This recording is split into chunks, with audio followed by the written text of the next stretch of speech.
Você está ouvindo o podcast Pondéio Contemporâneo, uma realização do Laboratório de Política, Comportamento e Mídia, Labo, da Fundação São Paulo, PUC São Paulo.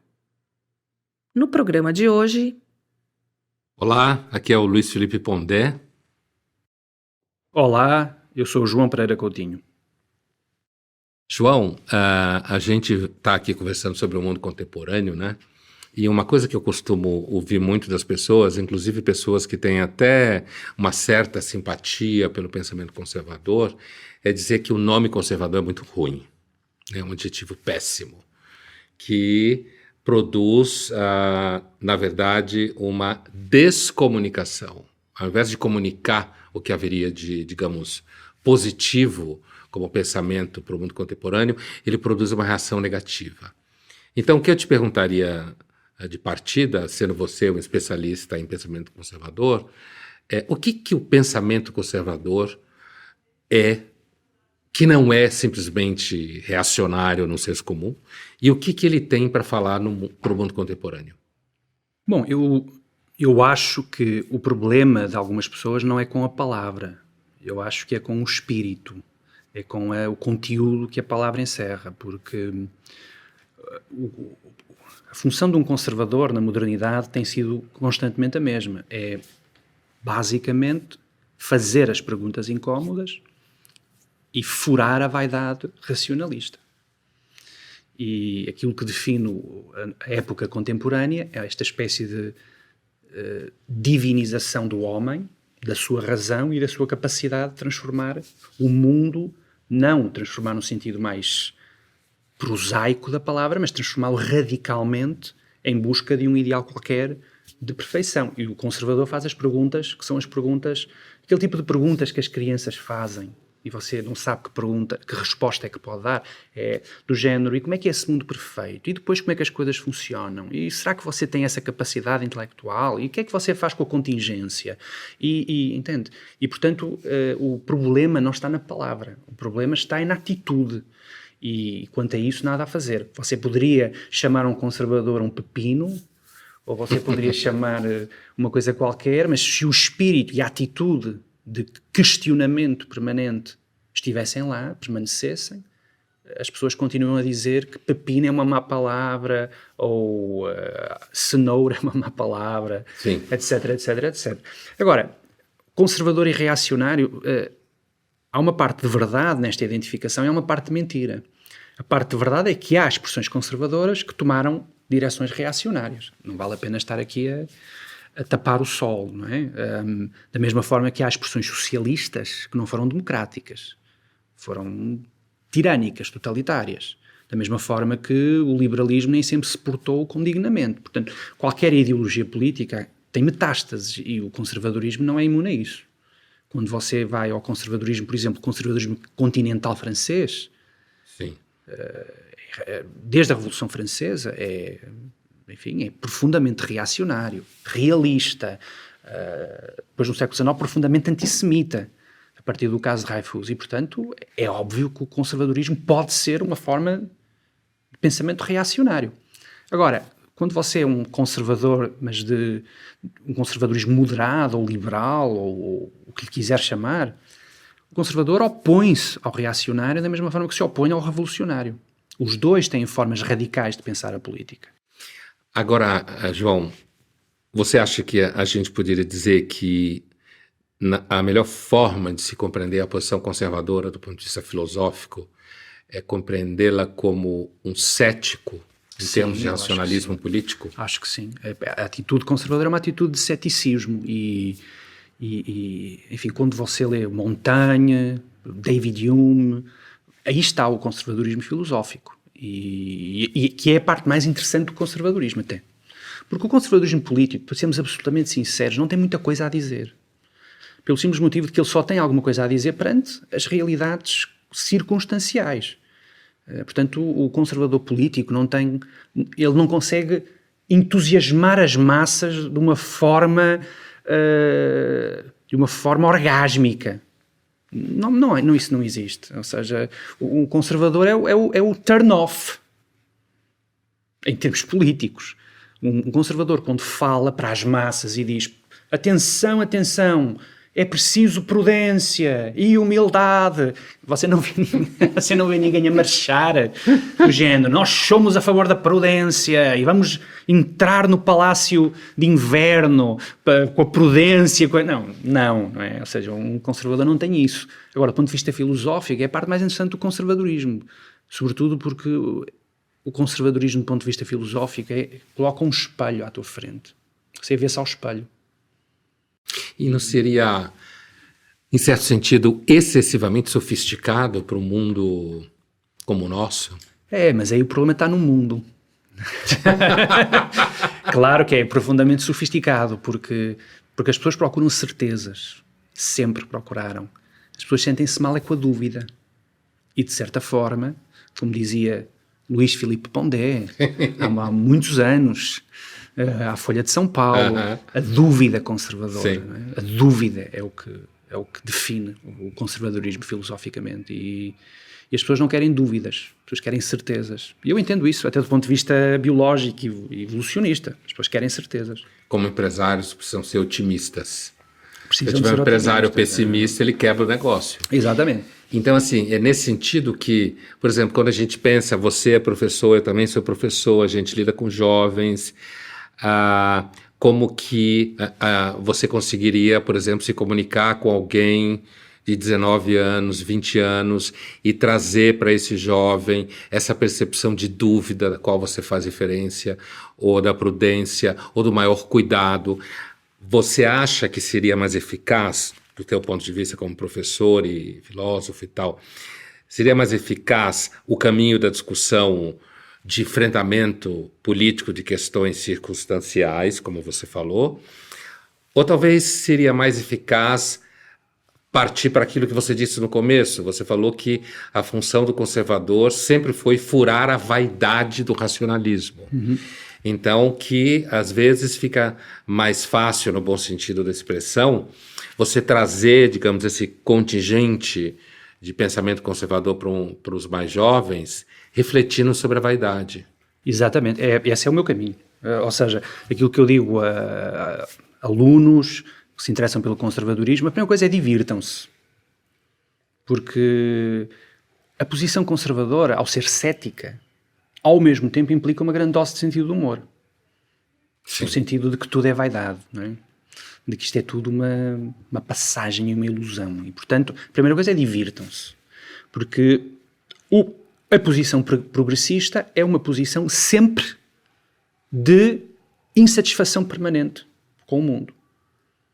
Quando as pessoas dizem a esquerda não tem muito sentido de humor, porque não pode ter sentido de humor. O sentido de humor parte da ironia, parte da consciência da finitude e parte eu acho que era o Scruton que falava de uma atitude de perdão. É mesmo isso, ou seja, é uma atitude de perdão perante as coisas. E a esquerda e o pensamento progressista não têm uma atitude de perdão perante as coisas. Mesmo aquela ideia que as pessoas têm, as pessoas são de esquerda porque no fundo têm uma má consciência por serem brancas, de classe média. Eu nunca vi isso, honestamente. Ainda ontem falava com um amigo meu, nunca vi isso na esquerda, essa espécie de má consciência, aquela má consciência, culpa que te leva a tirar o casaco, o blazer e a tapar o pobre. Nunca vi isso. Eu vejo muita vaidade, realmente. Muita vaidade. E a posição conservadora, em primeiro lugar, tem que ser uma posição de ironia, de humor, de perdão, com as fragilidades da condição humana. E, portanto, é uma atitude que exige, não que você se envolva, você pode se envolver, mas numa primeira fase que você contemple aquela expressão subspecie eternitatis, não é? Você possa olhar para as coisas do ponto de vista da eternidade. Geológico. Exatamente. É um pensamento geológico, exatamente. Sim. E quando você faz isso, tudo se torna mais trágico e mais divertido ao mesmo tempo. E, portanto, aquilo que eu digo aos alunos e às pessoas que se interessam por isto é, em primeiro lugar, não se envolvam. Contemplem a coisa. E depois comecem a fazer perguntas, pequenas perguntas. Porque a posição progressista, normalmente, é uma posição muito, muito, muito frágil. Pelo simples motivo de se baseia em dogmas e não necessariamente em qualquer tipo de questionamento sobre a realidade. Portanto, eu diria isso. A primeira coisa é que se divirtam com o carnaval humano. E tudo o resto virá desta posição. Porque mesmo em política, o que é que seria um político conservador? Seria aquele tipo de político que se apresenta a eleições e as pessoas perguntavam o que é que o senhor defende, o que é que o senhor... E o político responderia, não sei, vamos ver. Vamos ver. Se eu for eleito, depois eu penso no assunto, vou ver como é que está a economia, vou ver como é que está a cultura, como é que está a educação, a saúde, e depois a gente fala. E não quer ser eleito assim. Não, depois o jornalista pergunta, mas a gente fala quando? Daqui a 6 meses. Telefonem-me daqui a 6 meses. Até lá, do not disturb. Então, eu vou estar a estudar. Vou estar a estudar com o meu pessoal, o que é que dá, o que é que não dá. E daqui a 6 meses fazemos uma conferência de imprensa. Eu digo, olha, a economia está neste estado, é preciso tomar estas medidas. Não sei o quê. Claro, ninguém ganha eleições assim, não é? Sim. Você tem que mentir. Sim. Sistematicamente, não é? Você tem que dizer, nós vamos fazer isto, vamos fazer aquilo. Ninguém acredita nisso. Ninguém cético, com o mínimo de sentido crítico e de sentido de humor, acredita numa coisa daquelas. Portanto, se aparecesse um político que dissesse, eu não faço promessas. Eu vou tentar fazer o meu melhor. Eu vou lá chegar, vou estudar os dossiês e depois a gente conversa.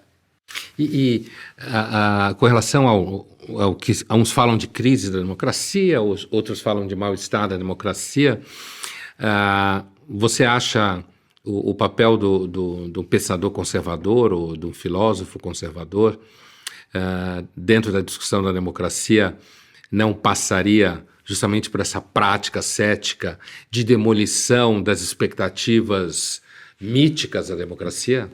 Olha, eu vou-te dizer uma coisa. Eu não consigo compreender sobre a democracia esta histeria que a esquerda tem com o facto do povo votar como vota. Eu posso estar horrorizado com isso, porque eu nunca tive grande fé na democracia. Eu acho que é mesmo o pior regime, talvez com exceção de todos os outros. Eu não sei porque é que a esquerda está tão horrorizada. Isto é a confirmação, é a aplicação do Rousseau. Eles é que gostam da vontade geral.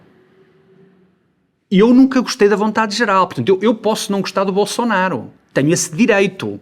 Sim. E também não gosto do Lula. E também não gosto de nenhum messianismo, populismo, sabe, as massas, tomar conta disto tudo. Eu fico horrorizado com isso.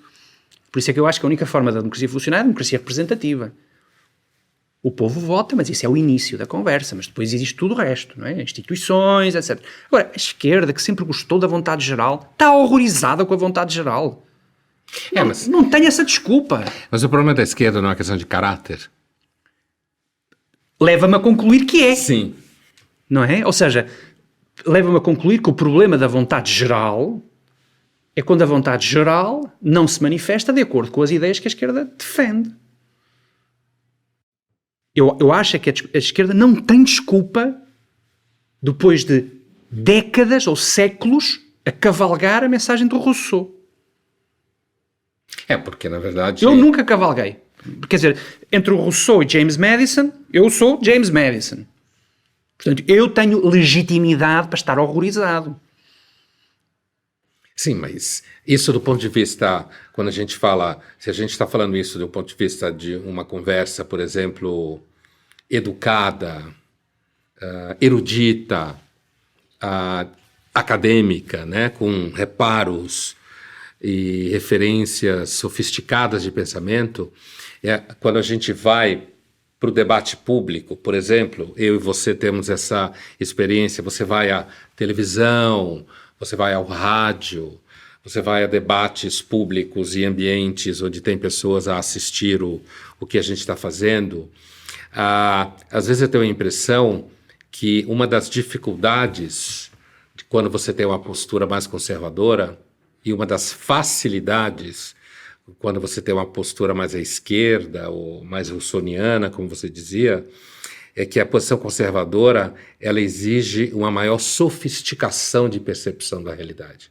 Enquanto que a postura à esquerda ou progressista, como queira, ela não precisa lidar com sofisticação, porque ela lida com frases feitas de assembleia. É como se ela trata os seres humanos como bebês.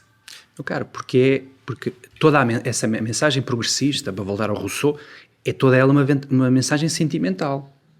É muito fácil você conquistar quem quer que seja do ponto de vista sentimental. Se eu publicamente manifestar a minha virtude, eu tenho uma multidão de gente. Se eu publicamente manifestar o meu vício, toda a gente foge. Portanto, se eu publicamente defender que, como nós somos corruptos, limitados, pecadores, etc., nós precisamos de não ter uma grande esperança na espécie humana, e se nós não temos uma grande esperança na espécie humana, nós também não podemos dar muito poder ao governo, porque o governo é composto por gente como nós, tudo fica deserto, não é? Você não está a falar para mais ninguém. As pessoas, eu às vezes tenho uma certa nostalgia de não ter dito que era de esquerda no início da minha carreira. Não, teria sido tudo tão fácil, e para mim teria sido muito fácil. Olha, eu não tinha que ter estudado tanto, não tinha que meter, sabe? Ou seja, é uma maratona isto. Eu não me teria arrebentado todo pelo caminho, sabe? Não tinha que ter trabalhado nada, nem metade. E fazia como fazem as pessoas de esquerda que eu conheço, que obviamente são de esquerda em público e são pessoas de direita em privado. Mas eu também não tive ninguém que me aconselhasse, sabe? Não tive ninguém que dissesse, não vás por aí. Entende? Diz que em Cuba é preciso compreender Cuba e o embargo americano. Apesar de Cuba só não faz negócio com os Estados Unidos. Todo mundo faz negócio com Cuba, não é? Não, mas eu devia ter dito essas coisas. Isso... Vencia prémios, estava na academia de não sei quê, entende? Tinha a carreira universitária, eu já era dono de 2 ou 3 universidades. Então, o que você está dizendo implicitamente é de que se você tivesse sido um pouco mais flexível em termos de caráter, você poderia estar melhor acomodado no mundo acadêmico. Sim, no mundo em geral. Sim. No mundo intelectual em geral. Não é? Ou seja, no mundo em geral, porque ninguém resiste a uma bela exibição de virtude. Ou seja, aquilo que eu acho que é falta de pudor, quando as pessoas vão publicamente mostrar a sua virtude, o mundo interpreta isso como a revelação da nobreza de caráter. E aquilo que eu te posso dizer é que as melhores pessoas que eu conheci, pessoalmente, são pessoas que publicamente são vistas como autoritárias e rudes e intolerantes.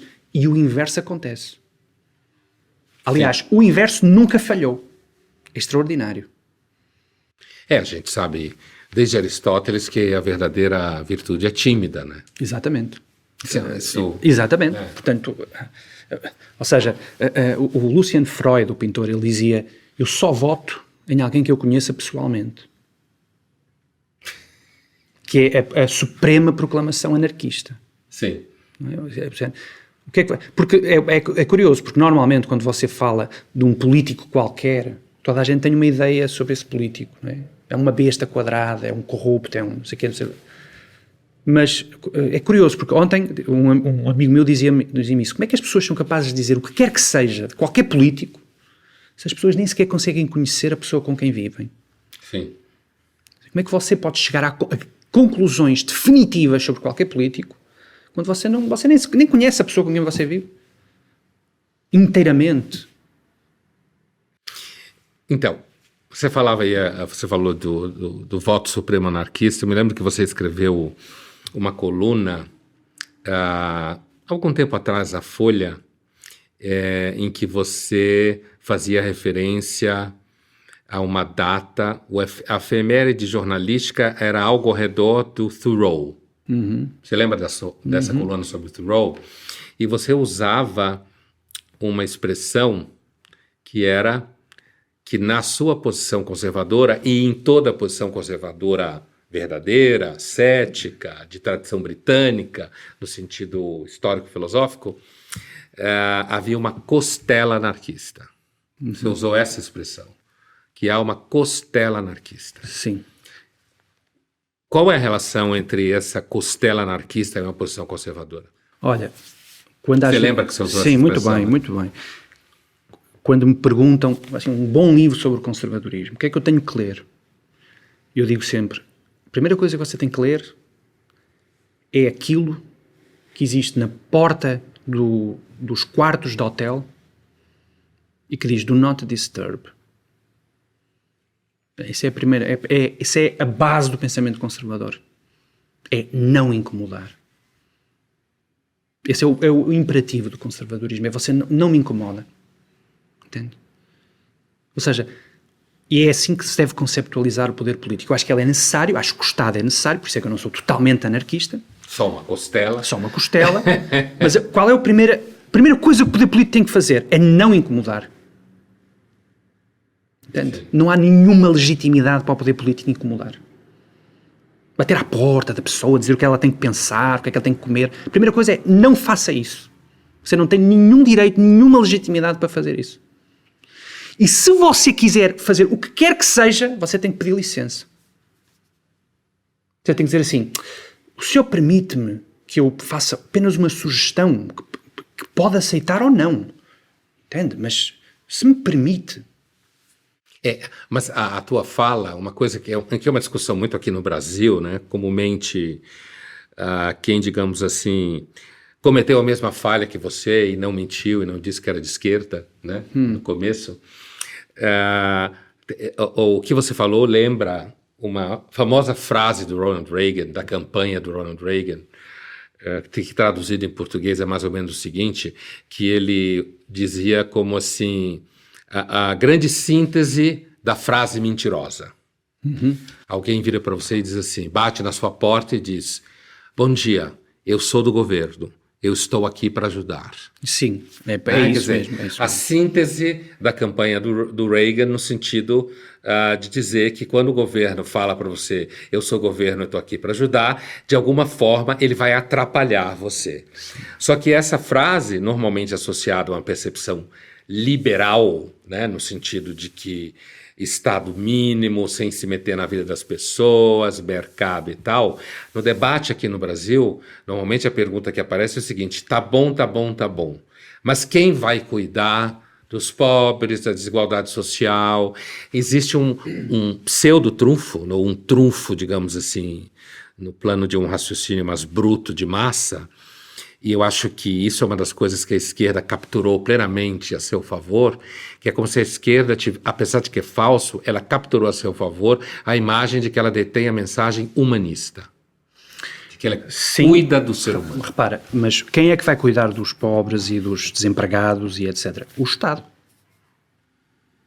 Ou seja, essa é a resposta. Porque o problema do pensamento progressista... O problema do pensamento progressista é como você convida alguém para jantar e ele começa a beber e a beber e a beber e depois não sabe quando parar. A história do liberalismo é isso. Ou seja, começa com uma atitude que é louvável, limitação do poder, etc. e tal. Depois, um liberalismo mais moderno procura essencialmente impedir que as pessoas sofram com a pobreza, com a falta de saúde, etc. Mas neste momento, o liberalismo nunca mais parou. O Kenneth Minogue tem aquele livro, The Liberal Mind, em que ele explica isso perfeitamente. De tal forma que neste momento, já não estamos a falar de cuidar de pobres e desempregados. Isso já passou. Nós, neste momento, estamos com o Estado a indicar como nos devemos comportar, o que devemos pensar, a penalizar a nossa liberdade de expressão, por aí fora.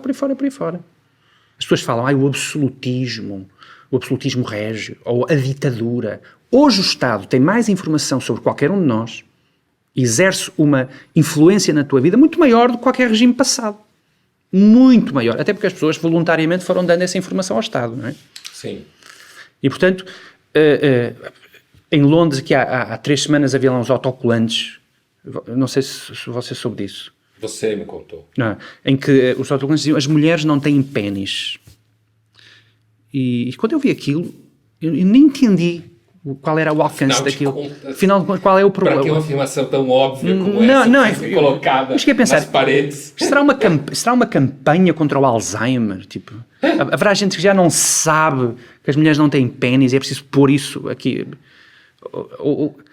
Mas não, aquilo era uma associação feminista que estava a militar contra os transexuais e o Estado inglês estava a processar a organização feminista por dizer que as mulheres não têm pênis.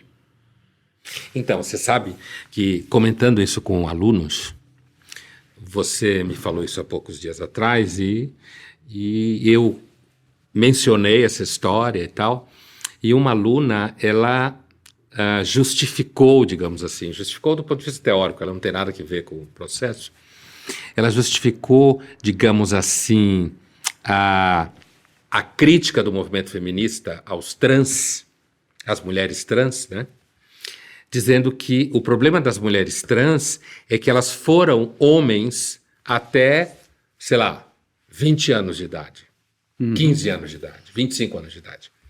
E sendo elas, portanto, homem até os 25 anos de idade, elas usufruíram de toda a máquina patriarcal opressiva dos homens. Entendo. E no momento que elas começam a se vestir de mulher e dizer que é mulher, elas querem, como que, apagar o passado que as condenam do ponto de vista do feminismo, porque elas não...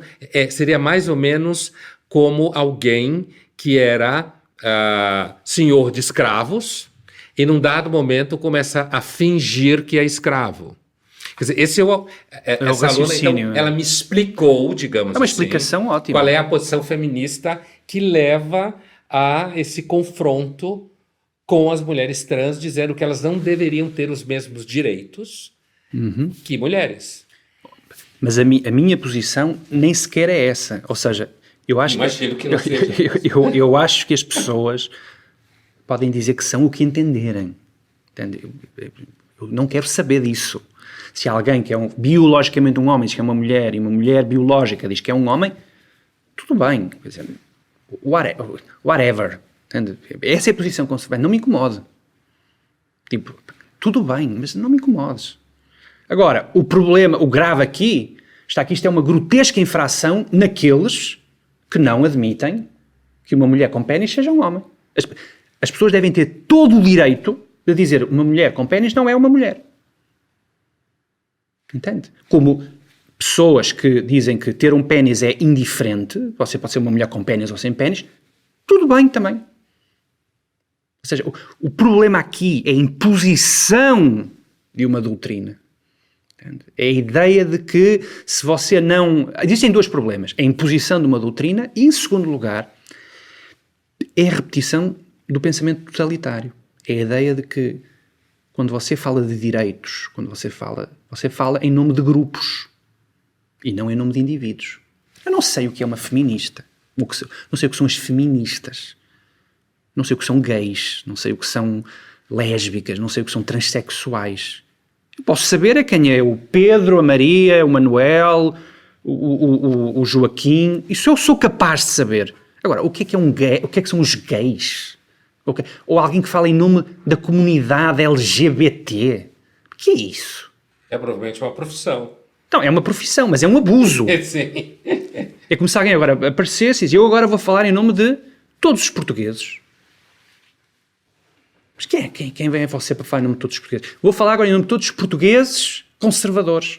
Esse seu argumento me lembra uma vez uma fala do Woody Allen, que o Woody Allen, ele uma vez estava contando que ele estava assistindo uma palestra e que o palestrante falava, não, porque o judeu isso, o judeu aquilo outro, que ele levanta a mão e pergunta para o palestrante, eu só queria saber, o senhor está falando, quando você fala judeu, você está falando do meu pai Shmuel ou você está falando do meu tio Isaac? Exatamente, é isso. Eu não conhecia essa piada, mas é exatamente isso. Exatamente, é isso. Numa entrevista. Ou seja, quando eu vejo, porque eu, em nome da comunidade, parou. Mas é porque eu não reconheço nenhuma autoridade, alguém que fala em nome de não sei o quê. Entende?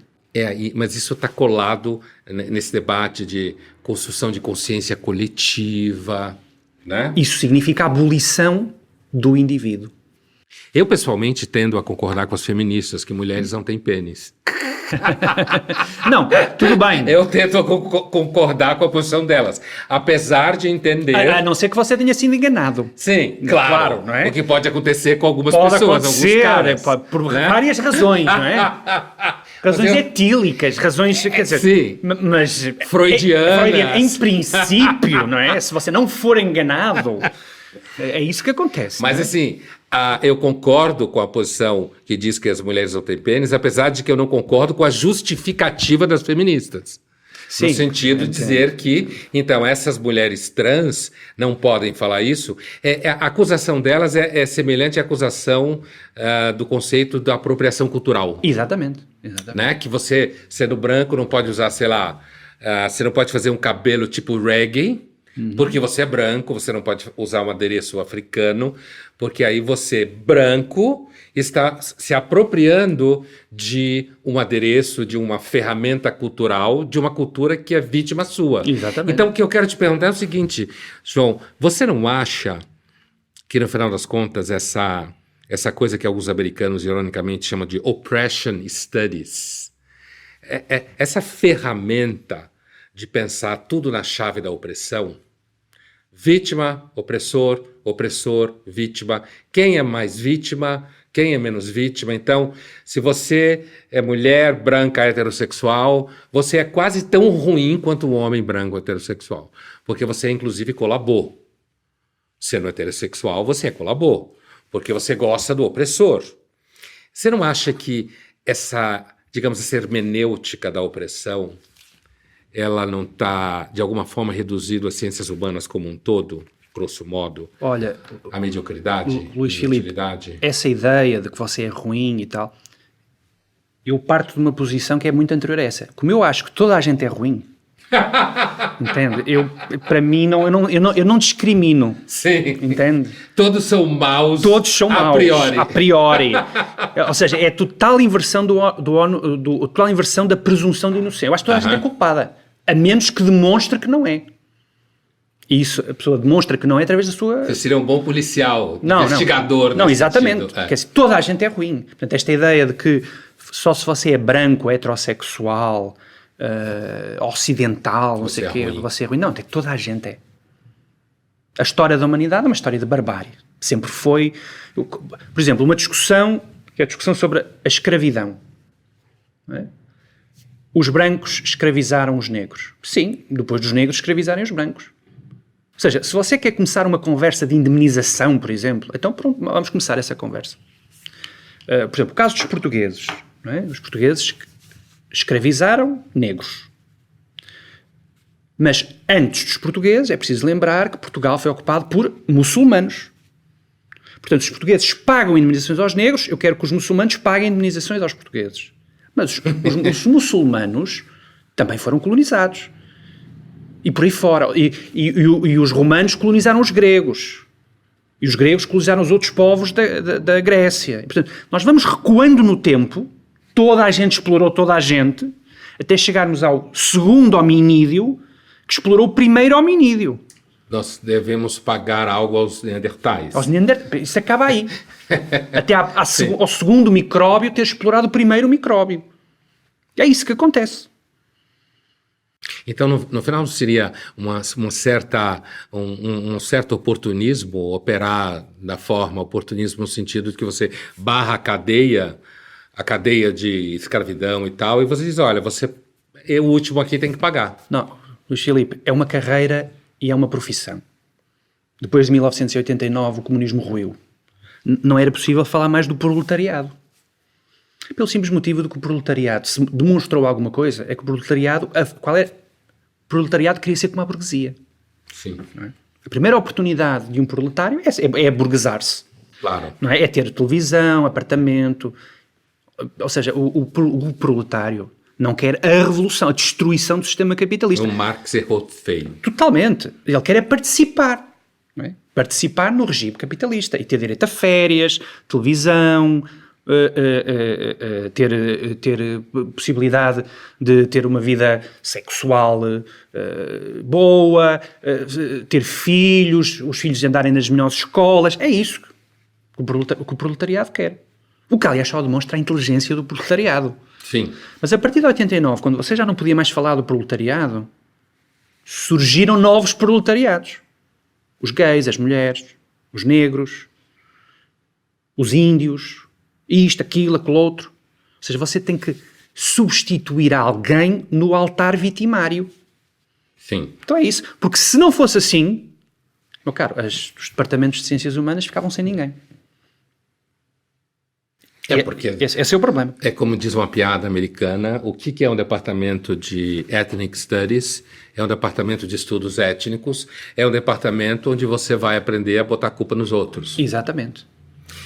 A questão é que quando, fechando, né, aqui, e pensando no Brasil, que a gente está vivendo esse período, muitas vezes esse tipo de discussão ela é facilmente apropriada por setores reacionários, temerosos, eu entendo populistas, e aí o debate conservador, liberal conservative, sofisticado, esse tipo de conversa que a gente está tendo aqui, tem dificuldade de se acomodar no espaço público, porque o espaço público é grosseiro, pobre e precário. Exatamente. Por exemplo, o caso, por exemplo, da escravidão. Normalmente a posição reacionária é a posição de que, no fundo, os colonizadores levaram foi a civilização e educaram. Nada disso. Isto é uma barbárie desde sempre. Mas, Filipe, não há aqui novidade nisto. Qual era o objetivo? O objetivo era lucro, era conquistar terras, era explorar, como sempre foi. Não há aqui nada de novo. E essa atitude de queixume permanente, para mim, demonstra é uma falta de amadurecimento pessoal. O Henry Miller, que é um escritor que eu não gosto, tem uma frase que, para mim, eu li essa frase na adolescência. Você leu os livros do Henry Miller porquê? Sacanagem, não é? Claro. O a formação sexos, do nexos, caráter. plexos. Sim. Mas ele tem uma frase. Formação de caráter básico. Como se dizia antigamente, é uma educação sentimental. Sim, isso aí. Ele tem uma frase que dizia assim: uma pessoa que se preocupa constantemente com os problemas da humanidade, de duas uma, ou não tem problemas pessoais, ou recusa-se a enfrentá-los. Possivelmente. Cara, esta frase ficou, é uma frase que ficou para a vida. Então, portanto, João, eu poderia talvez concluir assim, de uma forma primeira, essa conversa nunca se conclui, de que o problema do mundo contemporâneo visto dentro de uma proposta progressista de esquerda, como queiramos dizer, é que para ser conservador é necessário amadurecimento? Acho que sim. É preciso amadurecimento, é preciso ironia e é preciso perdão. Uma coisa que a gente sabe que as posições movidas pela vaidade nunca conseguem é perdoar, né? Exatamente. Santo Agostinho já sabia disso. Não, porque alguém que é movido pela vaidade é alguém que, no fundo, nunca se perdoa. Sim. Paradoxalmente. Não é? Ou seja, a vaidade é uma forma de fuga à sua própria imperfeição. Portanto, quando eu vejo alguém que se preocupa com os problemas da humanidade, há ali problema. E há uma recusa de enfrentar o problema tangível. Porque é muito mais fácil quando você se preocupa com a humanidade, não é? Ama a humanidade e detesta seu semelhante. Precisamente. Como diria Edmund Burke. Muito bem. Obrigado, João. Obrigado. Foi um prazer. Você ouviu Pondéio Contemporâneo, uma realização do Laboratório de Política, Comportamento e Mídia, Labo, da Fundação São Paulo, PUC São Paulo. Produção, Luiz Felipe Pondé, direção Andréa Kogan, produção de áudio Eduardo Avelar, Avelaria Nômade e Avelaria Estúdio. Obrigada por nos ouvir. Dúvidas ou sugestões, escreva para labo@pucsp.br. Labo, Labo sem acento. Até a próxima.